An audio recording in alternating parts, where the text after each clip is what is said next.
Hello, everybody. Welcome to Dadman Talks. I'm your host, the president, aka Dadman, aka Kelvin, and I'm here with my co-host, the big chief Q, Quentin. Hey guys, good to be here. All right, Q. So I think because this is our first episode of Dadman Talks, I think we need to do two things. All protocols observed. We need to do two things. I think we need to introduce what Dadman Talks is and introduce ourselves so that our listeners and our audience must know who we are. All right. So, Q, you go first. Cool. Well, Big Chief Q, as I've now been named. Quentin, father of 7, 3 baby mamas. 3, buddy. Okay. When I look at my black friends, I don't see a true African, but when I look at myself, I see myself behaving like a true African. Okay, all so right. No, I think that's it, buddy. I'm a father of 7. I'm happily married now. Got a great woman in my life, and I think I really get a kick out of being a dad. I'm trying to do it as, I don't want to say good because these words are weird. I want to do it effectively. Effectively. Yeah. Word. And been doing it for nearly 30 years now, so. Wow. All right. That's so me, man. I'm a new dad, so I'm sure while we do our show, the Dadman's Talks, I'm going to learn a lot from you. 30 years is a long time. Myself, Quentin, I'm Kelvin. I'm a father of three girls. My firstborn is 13, and I've got twins. They're 11. I've been a father for 13 years, I can say. Been with their mother for longer than that. I think that should be a good thing. Yeah, you're the opposite of me. So that's who we are. So we are two dads, trying to get to dissect and unpack what is fatherhood, what is it to be a dad, and this is what Dadman Talk is. Dadman Talk is two fathers talking to each other. We're going to invite other fathers. We're going to invite those young men who are going to be fathers, to just talk about being a father, as well as a father who is into cannabis for business, recreational, or just usage, So we want to marry these things together and find out exactly what type of fathers make, what type of cannabis dads, what kind of dads cannabis users make. You know what I mean? What kind of dads cannabis users make? Q. So, what about your experience as a father? Tell me, the first time you became a father, right? How did you become a first-time father? How did you feel? I think my story is a bit different. I suppose most of the time you're waiting for a pregnancy test or your wife has missed her periods or something. For me, I honestly met a girl in a bar. In a bar? In a bar, buddy. A bar, a church, a barn. Anyway, she invited me home for coffee, and after like 4 or 5 cups of coffee, I never got coffee, if you know what I mean. But in the time I learned she was divorced, she had 2 children. Okay. And I went back the next day and the helper let me in. And when I walked up the passage, there was this beautiful little 18-month-old girl and this is the honest truth. The first word she ever said to me was, "My daddy." Right. And she ran up and wrapped her arms around my legs. So in hindsight, that's when I became a father. It was that day, because when I married her, I married her children, and exactly 28, 30 years later, I'm still called dad. I'm still hit up for some advice, and they still learn from me my mistakes and my good things. So I think that was it. Nice different story. When I look back, that was when I did. Obviously, I got married and then went through the pregnancy test part and all of that. But when I look back at life, it was a little 18-month-old girl who unconventional, right? Dad. Yeah, unconventional. I'm about to become a dad, so it was great. For me, what we did was I was engaged to my wife, and one day we were like, let's have a baby, right? So we felt like we were ready, to have a baby. It was actually a joke, I think, at first, And for the first time, we stopped using protection. So we said, you know what, let's have a baby. And lo and behold, she was pregnant. So that was me, how I became a father. And I think I was 27 years old. And for me personally, I always wanted to have planned fatherhood, I wanted to the right time. Yeah. Why did that happen to me? Because I grew up in an environment where, the young people were not informed, they were reckless. They were just having, unprotected sex, making girls pregnant. It's your responsibility as a man to make sure that if you have sex and you're not ready to have a child, you shouldn't have one, And all these things while around me said to me, I'm not going to be like that, I'm not going to just have kids all over. When I have children, I want to make sure that I'm ready for it. I have time for these kids. I can provide for these kids. It was big thoughts, big ambitions. I didn't really know what it really is. I've grown to learn over time what actually that is, and I think that was my choice. So that's a difference. And when you get the news, well, as a first time dad, like, I'm pregnant. If you have planned, it's good news. No, it is. It's not a shock. It's not I think there's a bit of a take a deep breath moment, but this is your plan, Strange. I mean, I've always kind of had that attitude too, but gee, life just took me on a different journey, man. In all honesty, I've made one mistake and I have all these children. So, actually two. Should I ask, and I have all these children. Should I ask what mistakes unplanned. When I say mistakes, I mean unplanned. Yeah, it happens. Yeah. It happens. But I'm also 49, so I've had a few more years to make a few more mistakes. No. But so for you, it's different, right? So I'm going to ask you this question, and I will also try maybe to explain it myself.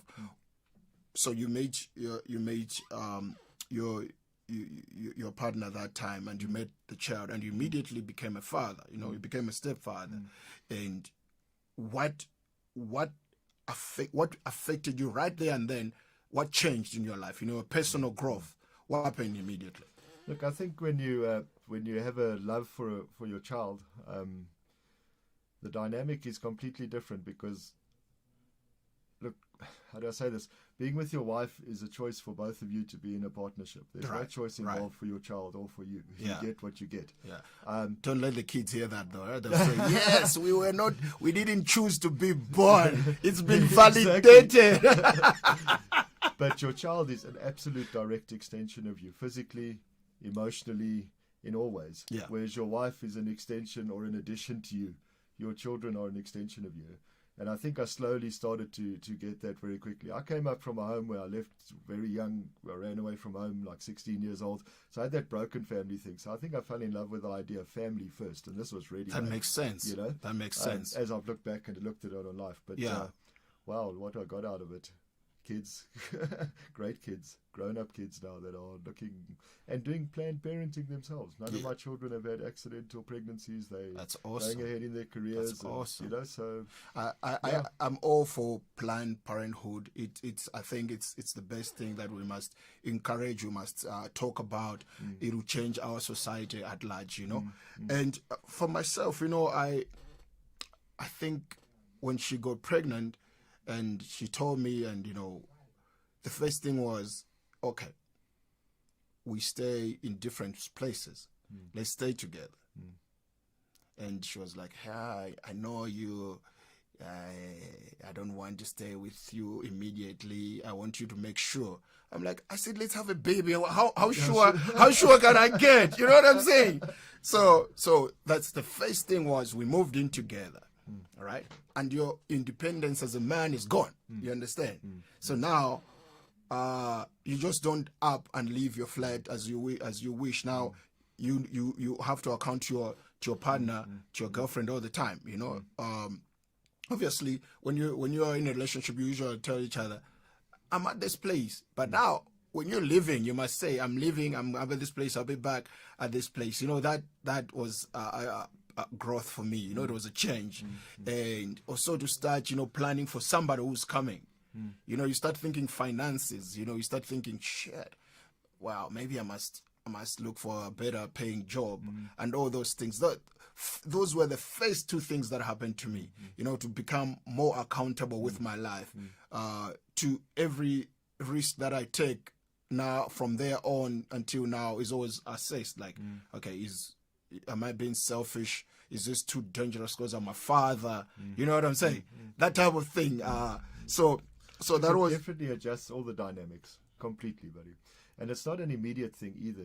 You realize you're in this thing that is changing continuously now. And your motivation is not even for yourself anymore now. Nope. Now it's for your children. You know, it's a wonderful shift in mentality to have. And I won't even say I had that immediately. It was a couple of years of being a father before that youngness of you gets out and you fully into it, and you that's start why making mothers are responsible amazing. decisions. They have patience, man, and they anchor the place. So that begs me to ask the question. When you say, how do we define ourselves as fathers? Do our children and our partners, our wives, define us, or we define ourselves as fathers because we make these choices to say, like I was saying, that now any risk that you take, is calculated. You have to consider all your children and your partner. Is that what being a father is? It teaches you to put other people first. You're no longer 100% priority. Isn't there then? Isn't there a fear that you could lose yourself? You just become now a father. Where's your individuality? Well, I think life's about balance, and you got to understand that How this change? In my family. In my family, I'm the head at the top. I've got to put all of this going down. It's a flowing thing, and it's I don't know. I kind of lost my train of thought there for a second. No, but you know what I'm driving at. Individuality, right? We're cannabis smoking two guys, right? So how did being a father affect you and your use of cannabis? Look, I've always smoked. I've smoked from a young age. I've always preferred smoking to drinking. Right. So that's always been my thing. But if I look back on my life, when I got married and started to settle and stuff, I wasn't a guy that went out to smoke with other people. Most of the smoking I did, I'd be sitting on my patio alone at night after kids had gone to bed or whatever. So I did a lot of contemplating there. I think, it's obviously the good old weed helped me contemplate, but I think in those times, and this habit I have of sitting on my patio every night for an hour alone has become a systematic place for me to think and assess and analyze.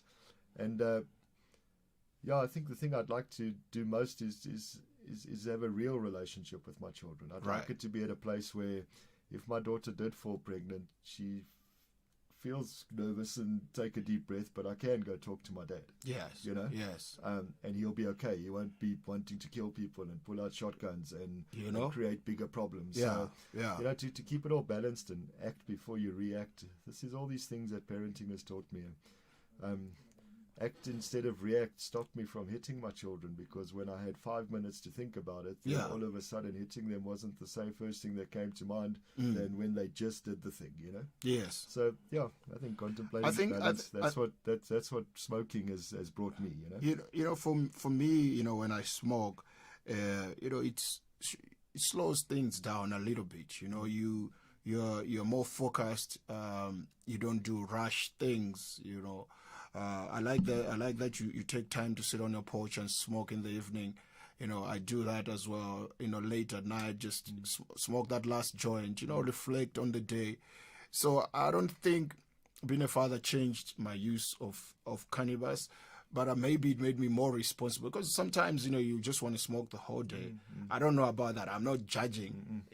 Like if you smoke 20 joints a day, my nigga, do you? Yeah, exactly. Yeah. No, but on a serious note, I think it for me it controlled my usage. I didn't just spiral out of control.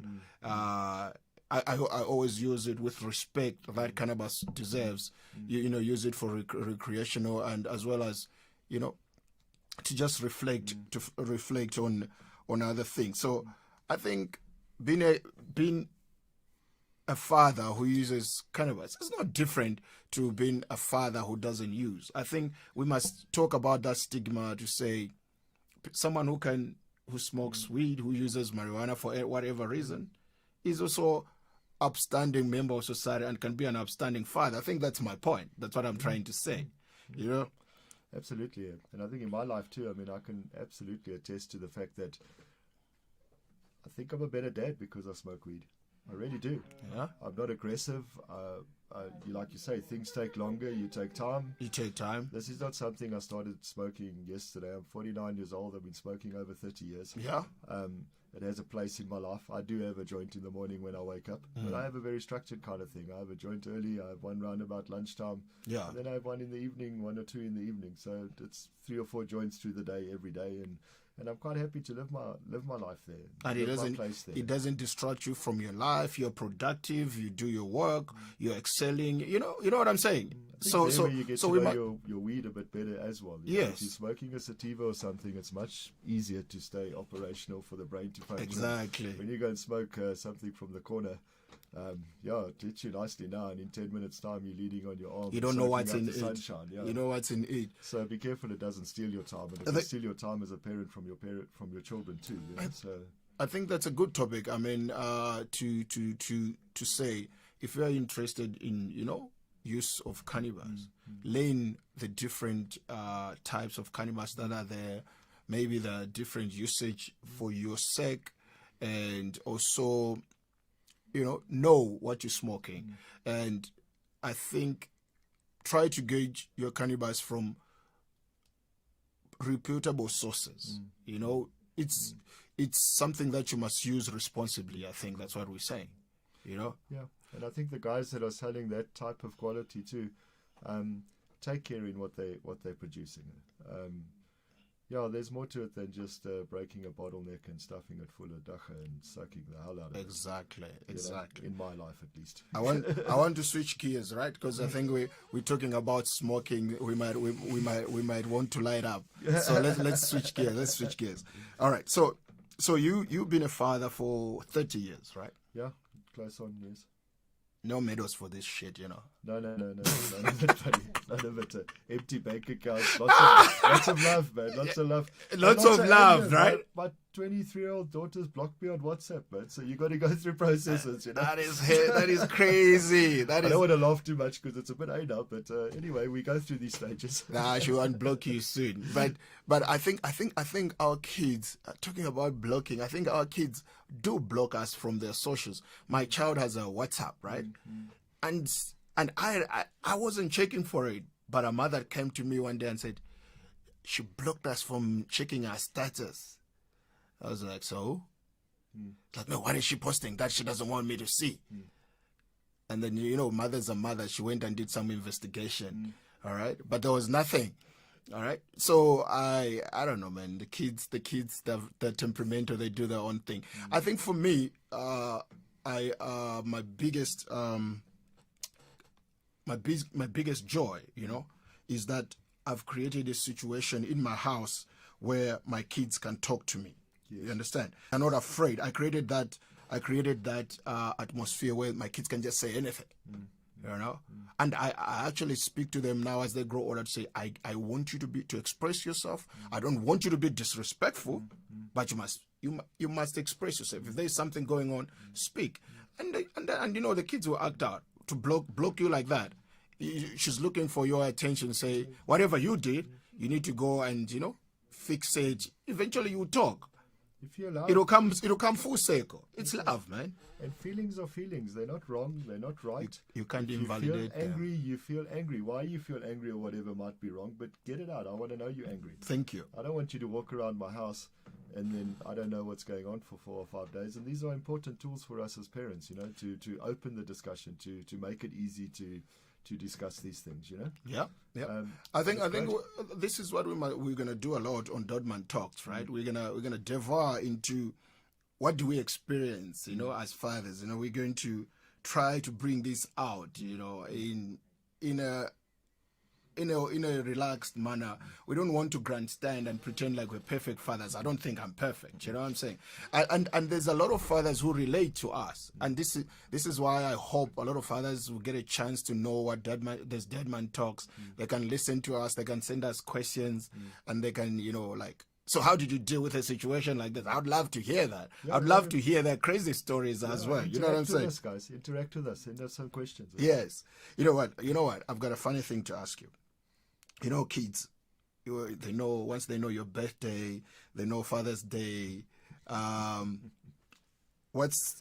you ever got yourself a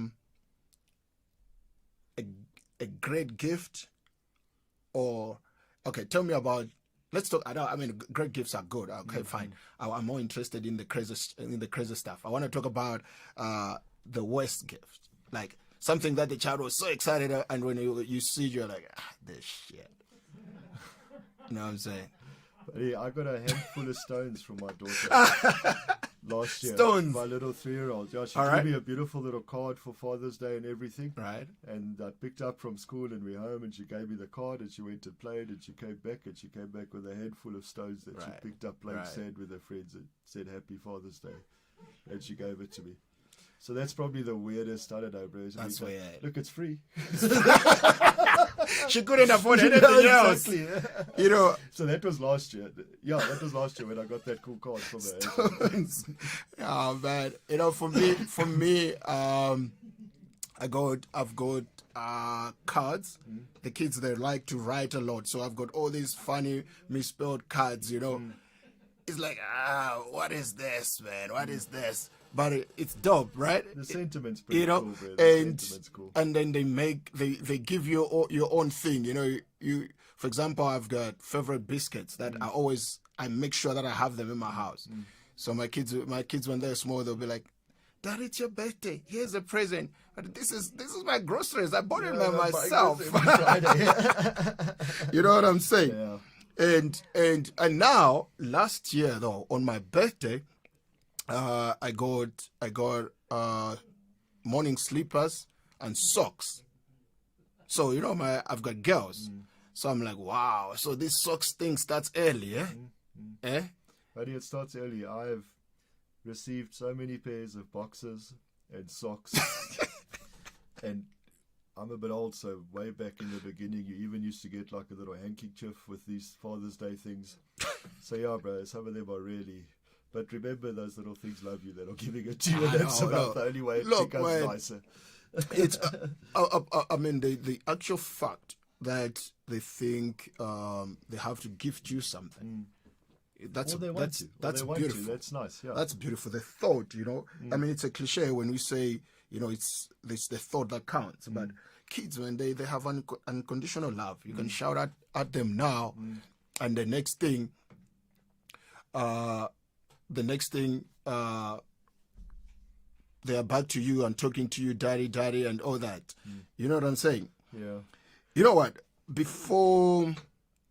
Look, can I make a little note? I know we got a few minutes left. Yeah, the producer says talking about a good gift. We must My leave. daughter gave me this in 2013 before she was, I think, even out of school. So she's known her daddy's been a smoker all his life. I checked with her this morning. I got it in 2013. Beautiful. Okay. So I've got one serious question to ask, right? Because the producer says they want to kick us out. Okay. This is the good thing of having producers. They're like parents. They're giving us rules and shit. Yeah. Maybe we must break it. Yeah, I think so, man. All right, tell me. Before we sat down, the guys were talking about that gardening is the same as parenting. So now I'm a city boy. I don't know nothing about gardening, right? But I know you know something about gardening. Okay. What? Tell me, what do you think this is true, gardening and parenting?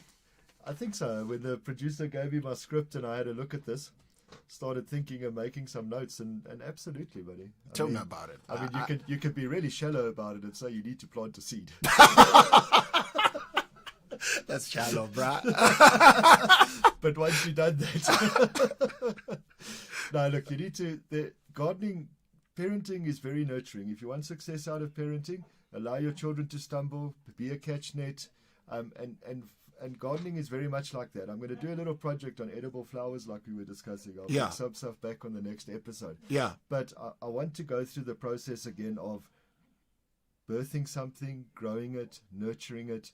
That poor flower, I live in a city too. I live in a complex, so this is going to grow on my patio. Yeah.